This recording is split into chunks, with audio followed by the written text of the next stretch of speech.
Shri Gayatri tours and travels Chardham యాత్ర complete travel plan. YSRCP MLC Jayamangala Venkataramana రాజీనామాను శాసనమండలి చైర్మన్ మోషన్ రాజు తిరస్కరించారు. వెంకటరమణ సమాధానం సంతృప్తికరంగా లేదంటూ తిరస్కరించినట్లు తెలుస్తోంది. జయమంగళ తన ఎమ్మెల్సీ పదవికి 2024 నవంబర్లో రాజీనామా చేశారు. తన రాజీనామాను ఆమోదించకుండా ఆలస్యం జరుగుతోందని ఆయన హైకోర్టును కూడా ఆశ్రయించారు. తాజాగా ఆయన రాజీనామాను తిరస్కరిస్తున్నట్లు శాసనమండలి చైర్మన్ మోషన్ రాజు ప్రకటించారు. ఈ నిర్ణయంపై జయమంగళ స్పందించాల్సి ఉంది. వైఎస్ఆర్సీపీ ఎమ్మెల్సీ జయమంగళ వెంకటరమణ రాజీనామాను శాసనమండలి చైర్మన్ కొయ్య మోషన్ రాజు తిరస్కరించారు. రాజీనామా విషయంలో వెంకటరమణ సమాధానం సంతృప్తికరంగా లేదంటూ చైర్మన్ ఈ నిర్ణయం తీసుకున్నట్లు తెలుస్తోంది. జయమంగళ వెంకటరమణ 2023 మార్చిలో వైఎస్ఆర్సీపీ నుంచి ఎమ్మెల్యే కోటాలో ఎమ్మెల్సీగా ఎన్నికయ్యారు. 2024 నవంబర్లో వెంకటరమణ తన ఎమ్మెల్సీ పదవికి రాజీనామా చేశారు. శాసనమండలి చైర్మన్ను కలిసి తన రాజీనామాను ఆమోదించాలని కోరారు.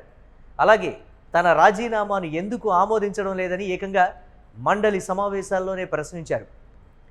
శాసనమండలి చైర్మన్ తన రాజీనామాను ఆమోదించకుండా ఆలస్యం చేస్తున్నారని ఎమ్మెల్సీ వెంకటరమణ హైకోర్టును ఆశ్రయించారు.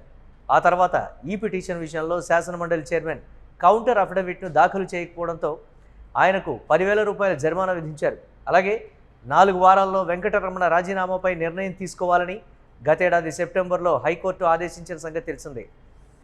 ఏపీ హైకోర్టు ఆదేశాలను శాసనమండలి చైర్మన్ సవాల్ చేయగా హైకోర్టు ప్రధాన న్యాయమూర్తి బెంచ్ విచారణ జరిపింది. ఏప్రిల్ మొదటి వారంలో ఈ కేసు విచారణ జరగగా 3 వారాల్లో ఎమ్మెల్సీ రాజీనామాపై నిర్ణయం తీసుకుంటామని శాసనమండలి చైర్మన్ తరపు లాయర్ కోర్టుకు తెలిపారు. గురువారం రోజు వెంకటరమణ రాజీనామాను తిరస్కరిస్తూ చైర్మన్ నిర్ణయం తీసుకున్నారు. జయమంగళ వెంకటరమణ ఎమ్మెల్సీ పదవితో పాటుగా వైఎస్ఆర్సీపీకి రాజీనామా చేశారు. అనంతరం ఆయన జనసేన పార్టీలో చేరిన సంగతి తెలిసిందే. జయమంగళ వెంకటరమణ మాత్రమే కాదు, మరికొందరు వైఎస్ఆర్సీపీ ఎమ్మెల్సీలు కూడా తమ పదవులకు రాజీనామా చేశారు. వీరిలో పోతుల సునీత, కర్రి పద్మశ్రీ, బల్లి కళ్యాణ్ చక్రవర్తి, మర్రి రాజశేఖర్లు ఉన్నారు. ఈ నలుగురు కూడా తన రాజీనామాలను ఆమోదించాలని శాసనమండలి చైర్మన్ను కోరారు. వీరిని వేర్వేరుగా పిలిచిన చైర్మన్ విచారణ చేశారు. వారు కూడా తాము స్వచ్ఛందంగానే రాజీనామా చేశామని ఆమోదించాలని కోరారు. కానీ వీరి రాజీనామాలపై చైర్మన్ ఎలాంటి నిర్ణయం తీసుకోలేదు. ఈ నలుగురు ఎమ్మెల్సీలతో పాటుగా శాసనమండలి డిప్యూటీ చైర్పర్సన్ జకియా ఖానం కూడా రాజీనామా చేసిన సంగతి తెలిసిందే.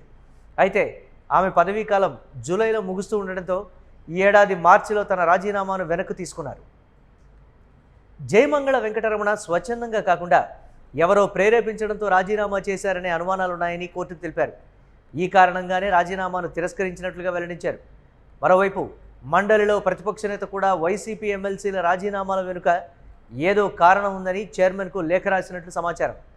కొందరి ప్రేరణతోనే రాజీనామాలు జరిగి ఉండవచ్చని పేర్కొంటూ వాటిపై మరోసారి సమీక్ష చేయాలని కోరినట్లుగా తెలుస్తోంది.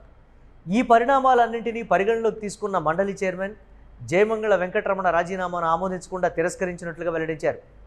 ఈ నిర్ణయం రాష్ట్ర రాజకీయాల్లో కొత్త చర్చకు దారితీసింది.